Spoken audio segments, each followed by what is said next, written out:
How's it going, you guys? Mega Trooper 19 here, coming to you with another pay-per-view review. I didn't get to do one for the Elimination Chamber because I was one of those unfortunate people that had the Dish Network, and they were throwing a big fuss about the whole WWE Network. Didn't feel like carrying the Elimination Chamber, so I didn't get to do a review of it, which I'm kind of actually glad, because apparently it sucked. So yeah, but I'm doing one today on the NXT ArRIVAL. I know it's not like a big main pay-per-view, but it was an actual pay-per-view, so I ended up watching it, and I'm going to do a review of it. So I missed most of the pre-show because I woke up a little bit late and had some stuff to do, but I was kind of tuning in and out of it. They had Bret Hart, Paul Heyman, and Kevin Nash with Renee Young hosting, and it was really good. I liked it. I like what they did with it. They just kind of talked about the history of NXT.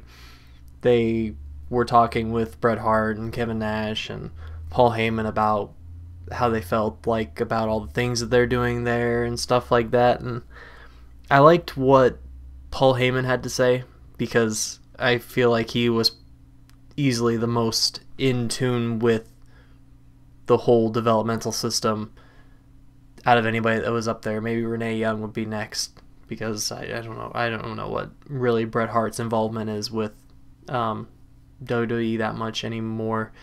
Kevin Nash was just kind of there. I felt like they could have gotten somebody else maybe that had a bit better of a clue as to what's going on, and maybe would have taken things a little bit more serious. He was very nonchalant and joking about everything, and it just kind of seemed like he was just there. But I really like what Paul Heyman had to say. He was putting over the whole entire thing, talking about looking for like the next Paul Heyman guy and stuff like that, and it was really cool to hear all that.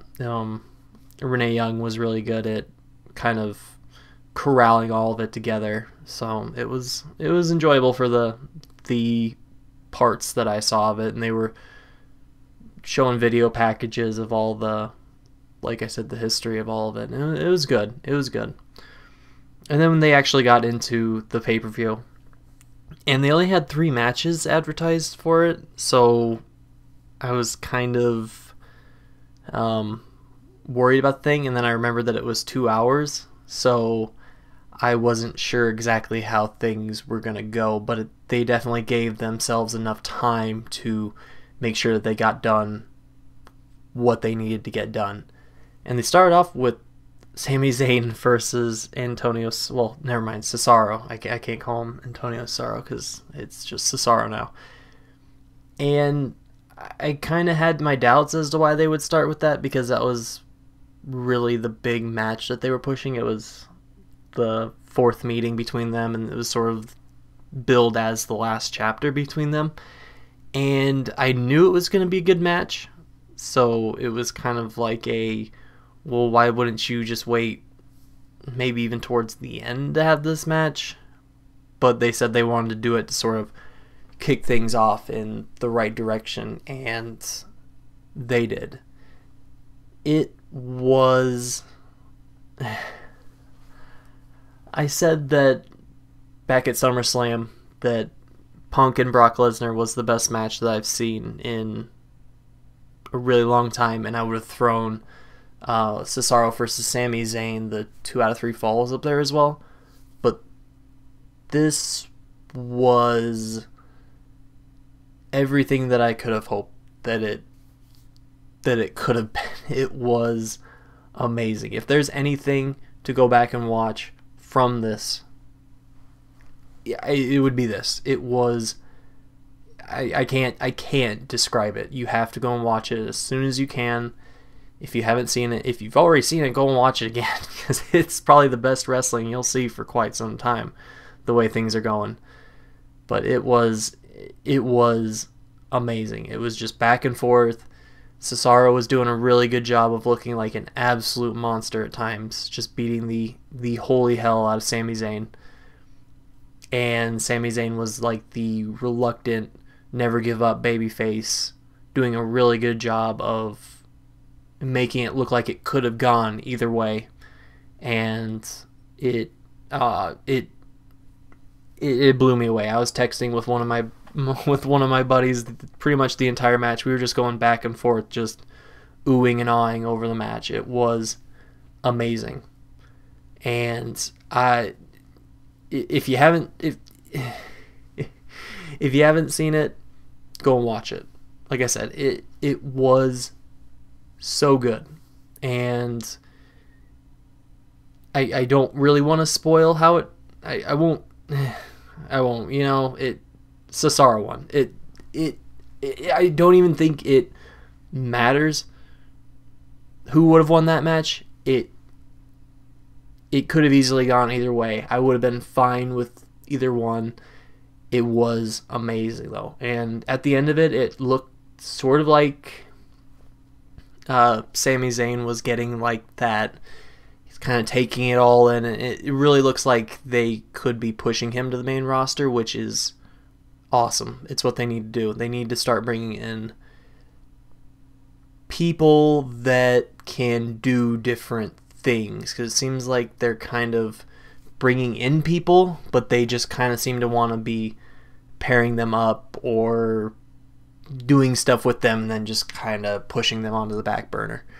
And I think that he could be a main event type person down the road if given the proper, I guess, attention.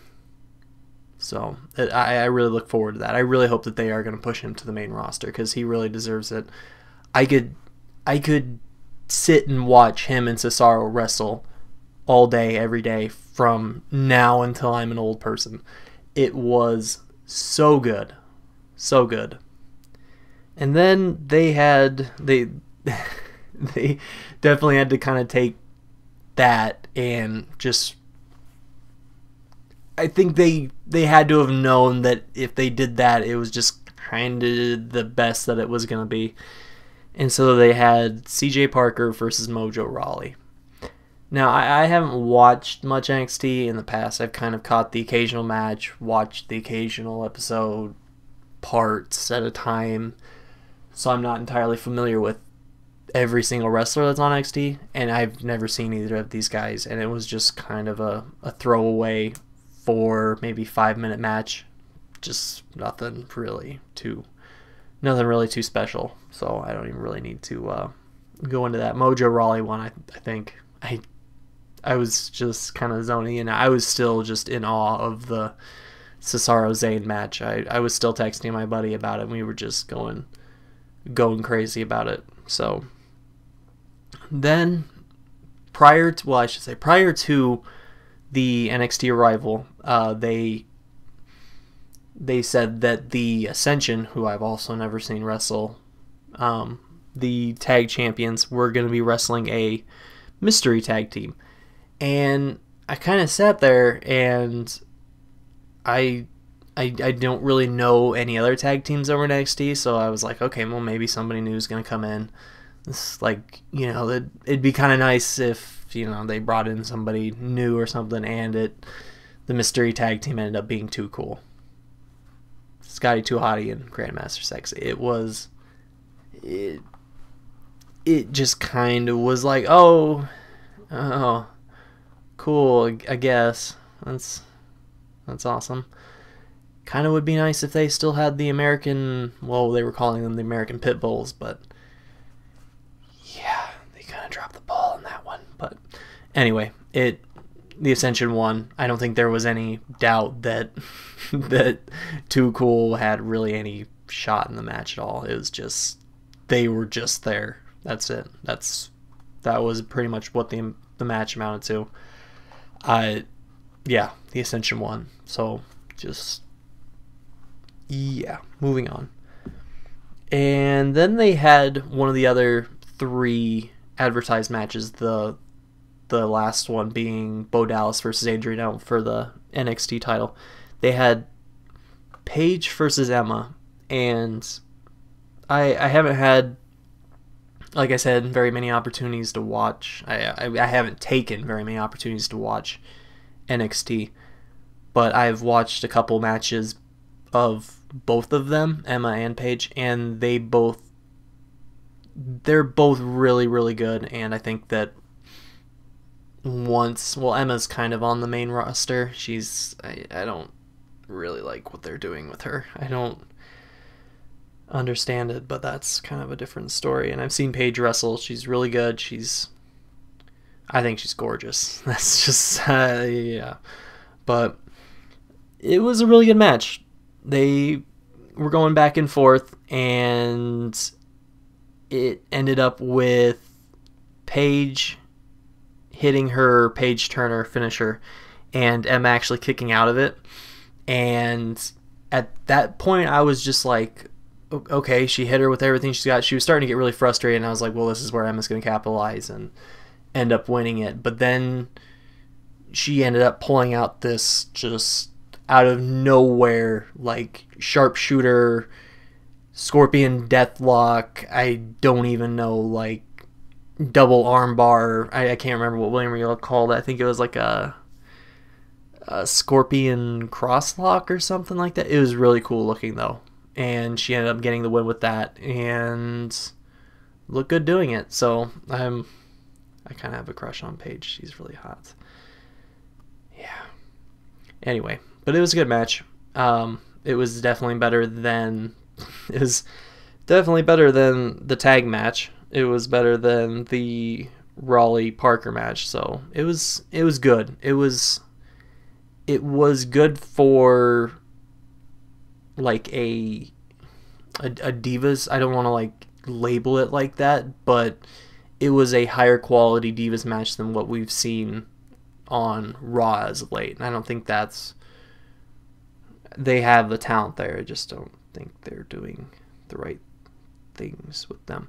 Anyway, then my stream actually started kind of throwing a fit, and I guess that was a problem that a lot of people were having. My buddy was having the same problem, and people on the internet were having the same problem as well. But the next match was supposed to be Xavier Woods versus Tyler Breeze, and my stream was kind of cutting in and out, but I saw portions of it, and it looked like oh god, what's his name? Alexander Rusiev, if that's how you even pronounce his last name. Rusiev? I don't know. He ended up coming out, beating up both of them, and then just it was like that. So yeah, nothing really happened. Didn't really miss anything. I'm glad that it didn't cut out during just about any other parts of it. If it cut out during the Cesaro Zayn match, boy, I think I might have called it a night after that. But yeah, that happened. And then they had the Bo Dallas Adrian Neville match, and it was a ladder match for the NXT title. I think I said that earlier. I don't know. I'm kind of out of it, but it was good. It was a lot of back and forth using the ladder, kind of like the stuff that we've seen in the past, just like more obviously toned down because we're in like a different era from then when we used to have those really good ladder matches way back when. And it was good. It was good. Adrian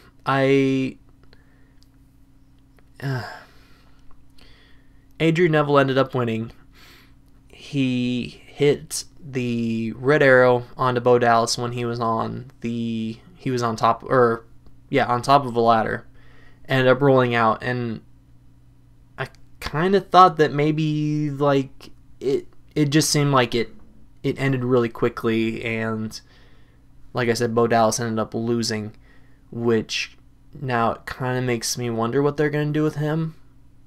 If they're going to end up pushing him to the main roster, which if that's the case, then it kind of leaves a lot of question marks as to what they're going to do with Sami Zayn, if they're going to push him up to the top, the main roster too, or maybe keep him around to feud with Neville, or if they're going to have somebody else, like, I don't know, Corey Graves maybe, Leo Kruger, somebody like that, start wrestling Adrian Neville. It kind of, it begs a lot of questions, and it's definitely going to make me want to start watching NXT more often and kind of see where they're going with this. I really hope that they're going to end up pushing Sami Zayn to the main roster.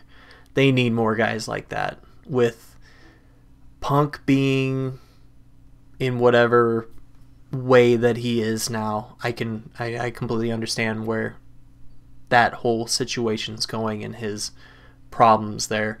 With them kind of being sketchy with the whole Daniel Bryan thing and just completely shitting all over him, and with WrestleMania coming up, I think that maybe after WrestleMania they could really bring in somebody like Sami Zayn and just kind of roll with him. Let him, like I said, they could have him wrestle Cesaro for like the next 2, maybe 3. I could see it maybe going on for like 4 months, and I'd be fine with it. He needs to come in and wrestle guys like that. That's really all I have to say about that. People need to see him, and they need to see Cesaro more, because he looked like an absolute just monster tonight. It was, I can't talk enough about that match, because it was so good. But yeah, I'd say the pay-per-view overall, it was good. It started really, really high, and then it just sort of started going a little bit downhill. Like I said, I liked the Paige versus Emma match. I thought that was, I would say it was on par with the NXT title match. I liked Adrian Neville winning the title because I think he's really, really good, and people are really starting to get behind him. And I think that if he holds the title for a while, he can sort of use that time while he's there to kind of develop and get better with probably, I haven't really heard him cut too many promos or anything, so I don't know how good he is at that, but I think if he gets more time to develop and starts working on his stuff, I think he could be a real star someday too. But yeah, like I said, overall it was good. Cesaro Zayn match, go and watch it.